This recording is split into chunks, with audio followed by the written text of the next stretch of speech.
তুই শুনে নে, তাহলে কি তুই ইসলাম গ্রহণ করে নিয়েছিস নাকি? বলছে জি হ্যাঁ, আমি ইসলাম গ্রহণ করে নিয়েছি।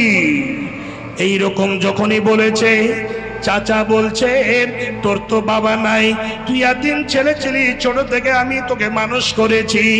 এখন শর্ত হলো, যদি আমার বাড়িতে থাকতে চাস তাহলে কি করতে হবে? মুহাম্মদের কথাকে ছেড়ে দিতে হবে, দ্বীন ইসলামকে ছেড়ে দিতে হবে, আর আমাদের যেটা ধর্ম সেই ধর্মতে তোকে থাকতে হবে।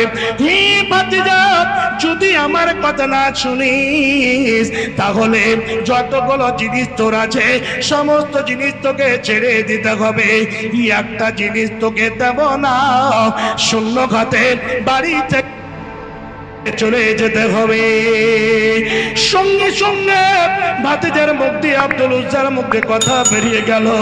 বলছে চাচা যান, আমি বড় কোনো অপরাধী করিনি, আমি কোনো বড় গুনাহ করিনি, আমি কোনো বড় অপরাধ খাস করে আমি পৃথিবীর বুকে করিনি, আমি খুব বিরাট বড় জুলুম করেছি সেটা নয়, আমি ইসলাম গ্রহণ করেছি। আপনি যদি বলেন আমাকে এই দুনিয়ার মালধন সম্পদ দিয়ে আমি ভরে দেব, তবে আমি আব্দুল উজ্জা, আমি দ্বীন ইসলামকে আমি ছেড়ে দেব না। সঙ্গে সঙ্গে চাচা কি করলো, একটা একটা করে সমস্ত জিনিস থেকে বঞ্চিত করে দিল।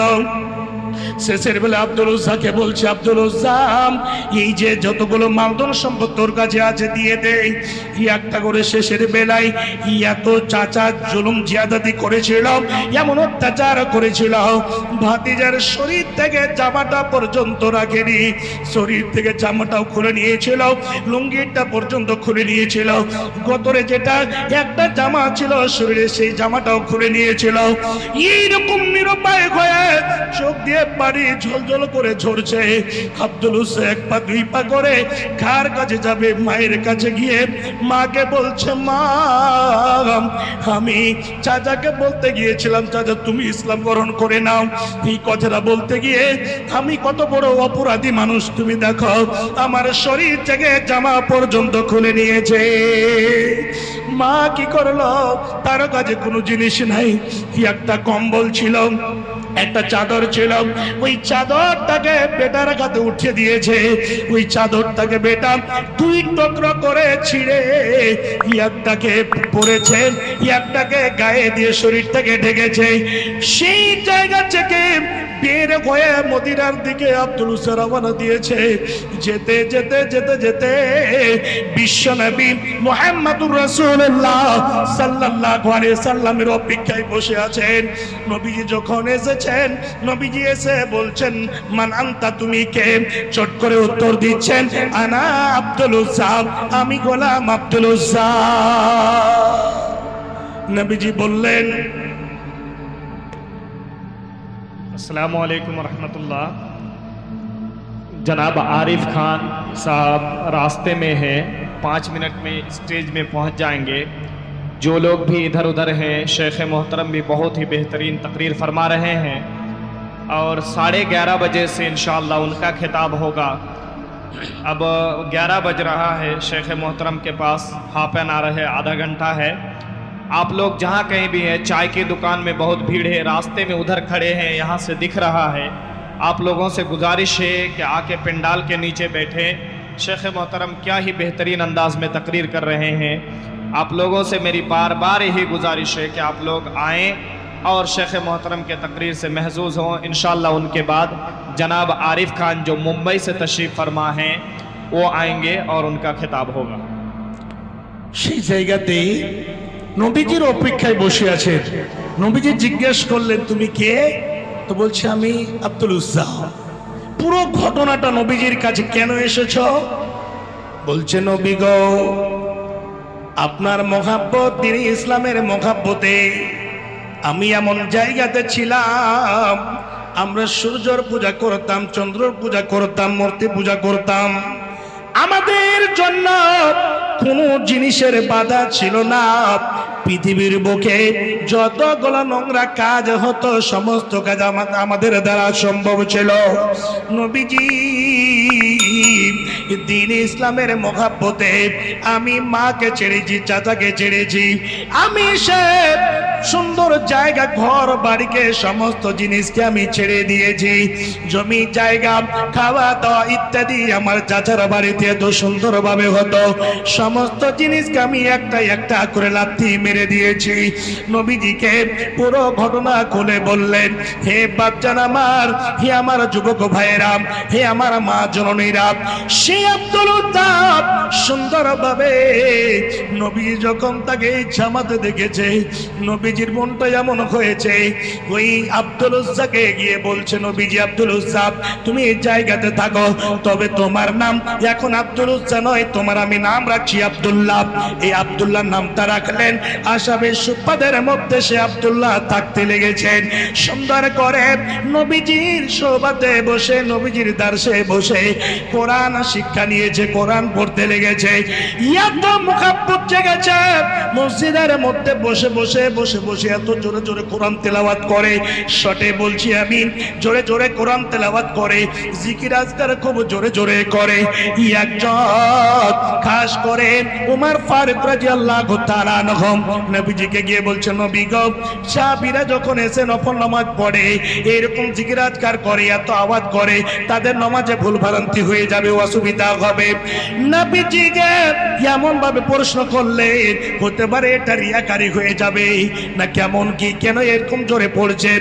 নবীজি বললেন, উমর একটা কথা শুনে নাও, দ্বীন ইসলামের জন্য সে এমন ভাবে এসেছে, দ্বীন ইসলামকে বাঁচার জন্য, ইসলামকে কবুল করার জন্য নিজের জামাটা পর্যন্ত বাঁচাতে পারেনি, নিজের পরনে একটা লুঙ্গি পর্যন্ত ছিল না, নিজের শরীরে একটা জামাও ছিল না। উমর তুমি শুনে নাও, হি আব্দুল্লাহ এইরকম ভাবে ইসলাম গ্রহণ করেছে, এত কষ্টতে এসেছে, এত কষ্ট করে কি একটা চাদর পরে, কি একটা চাদর গায়ে দিয়ে এই পর্যন্ত আমার পর্যন্ত এসেছে। হে বাচ্চান আমার, বিশ্বনবী দেখে তাকে সুন্দরভাবে যখন যুদ্ধর এরকম সময় চলে আসলো, গাজওয়ায়ে তাবুকের সময়, নবীজি দুয়া দিচ্ছেন সবাইকে, এর মধ্যে খাস করে আব্দুল্লাহ সম্পর্কে বলছেন। এই কথাটা কি বললেন? আব্দুল্লাহর জন্য যেন কাফেরের গাতে রক্তকে আমি হারাম করে দিলাম।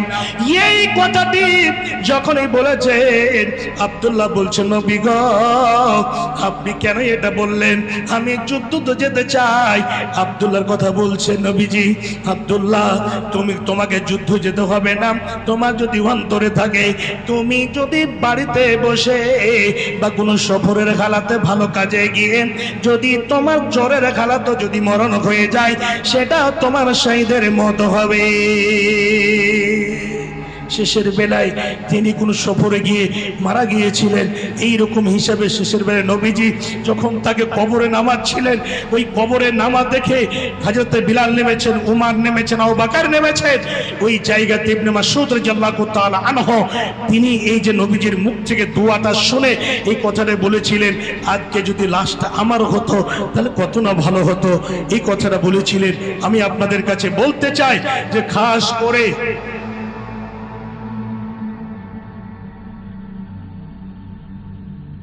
সব মুনতাজির আছে, অসুবিধা নাই। তো আপনাদের বলছি যে ইসলামটা আজকে আমরা বিরাসতে পেয়েছি না বাবার ওয়ারিশ পেয়েছি, সেটা আল্লাহই ভালো জানে। আর ইসলামকে সারা পৃথিবীতে ছড়ার জন্য কত কষ্ট করেছেন সেটা আল্লাহই ভালো জানে। আর আপনাদের কাছে আমি একটাই কথা বলবো যে এই জলসার যে আয়োজন করা হয়েছে, সেটা একটা এমন জায়গার যে জায়গাতে আল্লাহকে পাওয়া যাবে, আল্লাহর সুপ্তসানা, আল্লাহর পুজো পাঠ, আল্লাহর দাসত্ব, আল্লাহর ইবাদত বান্দিগি হবে, মসজিদের উন্নতি কল্পে। আপনাদের কাছে একটাই কথা বলবো, যারা মুমিন হবে তারা আল্লাহর ঘরের জন্য অবশ্যই আপনারা খালি হাতে যাবেন না, অবশ্যই জায়গাতে আপনাদের কাছে চাদর যাবে, মা বোন আপনাদের কাছে চাদর যাবে। আমার হাতে মোট আধা ঘন্টার সময়, এই আধা ঘন্টাতে আপনারা দানের কাজটা সেরে নেবেন। দানের কাজটা চটচট চটচট করে সেরে নেবেন। একটাই কথা শুনে রাখুন, কোরআন হাদিসের বয়ান সবাই একটাই কথা অন্তরে সবারই ঢুকবে না। একটাই কথা কি জানে, ডাক্তার সাহেবকে নিয়ে এসো, ডাক্তার সাহেবকে নিয়ে এসো, ডাক্তার সাহেব দেখতে তো পাবো, ডাক্তার সাহেবকে দেখতে পাওয়া যাবে না। चादरें लेके घूमे, जो लोग भी चादर लेके घूम रहे हैं वो अपनी जिम्मेदारी निभाएं और चादर लेके घूमें। আচ্ছা, এখানে 4টা নাম এসেছে। ওকিল আব্দুল মুনিম, মাস্টার নাসির উদ্দিন, খাইরুল বাশার এবং আর্মি বাসির উদ্দিন। এই 4 জন আলহামদুলিল্লাহ আল্লাহ সম্মান দিয়েছেন, ইজ্জত দিয়েছেন, ধন সম্পদ দিয়েছেন, টাকা পয়সা দিয়েছেন, অনেক কিছু দিয়ে আল্লাহ রাব্বুল আলামিন সম্মানিত করেছেন।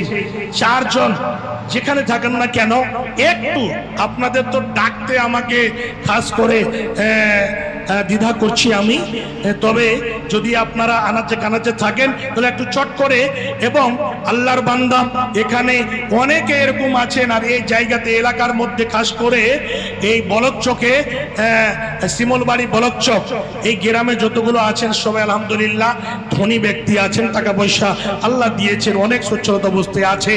একজন আল্লাহর বান্দা এখানে 10,000 টাকা দেনেওয়ালা, এ আল্লাহর ঘরের জন্য একজন কেউ আল্লাহর বান্দা আছেন? আমি আপনাদের বলছি, যখন 2 জন ইয়াতিম ছেলের জায়গাতে মসজিদ নির্মাণ হতে পারে, সাহাল এবং সোহেল নবীজিকে বলছে, নবী গো আমরা 2 জন ইয়াতিম ছেলে দিয়ে দিলাম, এই জায়গাতে আপনারা মসজিদ নির্মাণ করুন। যখন ইয়াতিম ছেলে মসজিদের জন্য জায়গা দিতে পারে, আল্লাহর ওয়াস্তে এই জায়গাতে অনেক ভাই আমার ধনী আছে, আল্লাহর ঘরের জন্য 5,000, 10,000, 15,000, 20,000 দেওয়া যাবে না? অবশ্যই দেওয়া যাবে। আল্লাহর ওয়াস্তে একজন আল্লাহর বান্দা কে আছেন, 10,000 টাকা আমার হাতে দেবেন ভাই। 10,000 টাকা 11টা 11:30 পর্যন্ত সময়, আর 11:30 থেকে 11:30 1 মিনিট 31 মিনিটও টাইম নেব না ইনশাল্লাহ। আমার আইল তাবাতাবের চাল নাই আমার, কেন আমি নিজে অসুস্থ, সময় কম নেই। তো আল্লাহর ওয়াস্তে একটু চটচট করে যাদেরকে খাস করে কালেকশনের জন্য চাদর নিয়ে ঘোরার জন্য নির্বাচিত করা হয়েছে, আপনারা পুরুষ প্যান্ডেলে চাদর দেন।